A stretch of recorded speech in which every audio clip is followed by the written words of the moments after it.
नमस्कार, आमी प्रतिमा घरे बाइरे बांगालियानाय आरेकटी नतून रेसिपिते आपनादेर सबाइके स्वागत जानाई। आज आमी आपनादेर संगे शेयर करछि बांगालिर अत्यंत प्रिय बा फेमासो बोलते पारेन आमेर कासुंदी। सारा बछरेर मध्ये बैशाख जैष्ठ मासे काँचा आमेर सिजनेई किन्तु एई रेसिपिटा तैरी करे राखा हय सारा बछर जाते सঞ্চয় करे राखा जाय। अनेकेई अनेक रकम भावे आमेर कासुंदी बानिये थाकेन, तबे आमार बाड़ीते आमार शाशुड़ीमा जेभावे बानान सेटाई आज आमी आपनादेर संगे शेयर करछि। चलुन ताहले शुरू करा जाक आजकेर रेसिपि। आमेर कासुंदी बानानोर जोन्नो सबार प्रथम जेटा लागबे सेटा हलो काँचा आम।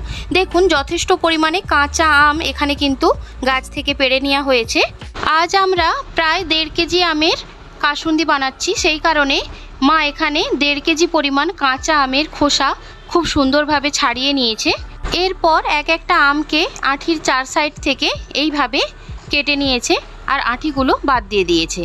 এখানে বেশিরভাগ পরিমাণে আঠি বাদ দিয়ে দেওয়া হয়েছে আর খুব অল্প পরিমাণ আঠি দেওয়া হয়েছে। অনেকেই আবার আঠি সমেত আমের কাসুন্দি খেতে ভালোবাসেন, তো সেক্ষেত্রে একটা আমকে 4 টুকরো করে আঠি সমেত কিন্তু ব্যবহার করা যায়। আজকে যেই কাসুন্দিটা তৈরি করা হচ্ছে সেটা বহু বছর আগে মা দিদিমারা ঠিক যেভাবে বানাতেন সেইভাবে। তার জন্য এখানে কালো কালারের যে রাই সরষে হয় সেই সরষে নেওয়া হয়েছে, সেটাকে খুব ভালোভাবে পাউডার বানিয়ে নেওয়া হচ্ছে। রাই সরষে পাউডার বানিয়ে নেওয়ার কাজটা কিন্তু আগে হামাদিস্তাতেই করা হতো, তবে এখন মিক্সির সাহায্যে এটা করে নেওয়া হচ্ছে। 1.5 কেজি পরিমাণ আমের জন্য প্রায় 300 থেকে 400 গ্রাম রাই এখানে পাউডার বানিয়ে নিয়ে একটা পাত্রের মধ্যে এইভাবে চালুনির সাহায্যে চেলে তার ফাইন পাউডারটাকে রেডি করে নিচ্ছি। কাসুন্দি বানানোর পরের স্টেপটি হলো আঠি বাদ দিয়ে যে আমগুলো আমরা কেটে রেখেছিলাম সেগুলোকে এইভাবে একটা হামাদিস্তার সাহায্যে থেতো করে নিতে হবে। এইভাবে অল্প অল্প পরিমাণ আম নিয়ে এভাবেই থেতো করতে হবে। এখানে আমাদের একদম ফাইন পেস্ট লাগবে না, জাস্ট একটু থেতো করে নিলেই হবে। তাই মিক্সিতে করলে অবশ্যই সেটাকে কিন্তু একদম পেস্ট না বানিয়ে একটু গোটা গোটা টাইপের রাখতে হবে। এরপর রায়ের যে পাউডারটা বানিয়ে রেখেছিলাম তার মধ্যে থেতো করে নেওয়া আমকে হাত দিয়ে চেপে চেপে আম থেকে আমের রসটাকে আলাদা করে নিয়ে দিয়ে দিচ্ছে মা।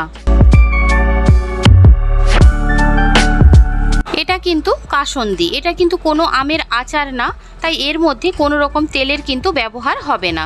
দেখুন আম থেকে জলটাকে আলাদা করে নিয়ে আমটাকে সরষে গুঁড়োর উপর দিয়ে দেওয়া হচ্ছে পরিমাণ মতো বা স্বাদ অনুযায়ী নুন। এই কাসুন্দি কিন্তু 1 বছর না 3 থেকে 4 বছর একই রকমভাবে সংরক্ষণ করা যায়, কোনো রকম কিন্তু খারাপ হয় না। এবার নুনের সাথে সমস্ত কিছুকে মিক্সড করে ওপর থেকে দিয়ে দেওয়া হচ্ছে 1.5 চামচ হলুদের গুঁড়ো।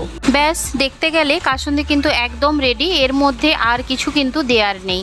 এবার হলুদের গুঁড়ো, নুন, আম আর রায়ের পাউডার সমস্ত কিছুকে হাত দিয়ে খুব ভালো করে চেপে চেপে এইভাবে মিক্সড করে নিতে হবে।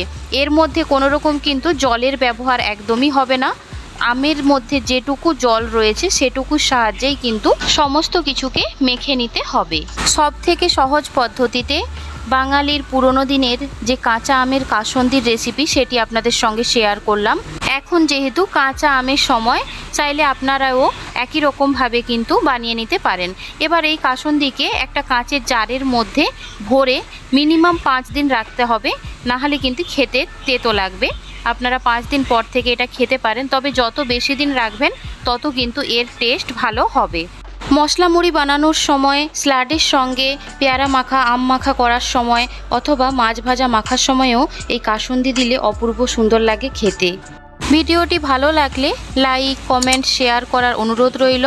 আরও নিত্য নতুন ভিডিও পেতে ইউটিউব থেকে দেখলে চ্যানেলটি সাবস্ক্রাইব করে নিয়ে পাশে থাকা বেল আইকনটি প্রেস করে নেবেন, আর ফেসবুক থেকে দেখলে পেজটি ফলো করে নেওয়ার অনুরোধ রইল। আজ এই পর্যন্তই, খুব তাড়াতাড়ি ফিরে আসছি নতুন কোনো রেসিপি নিয়ে নতুন কোনো ভিডিওতে।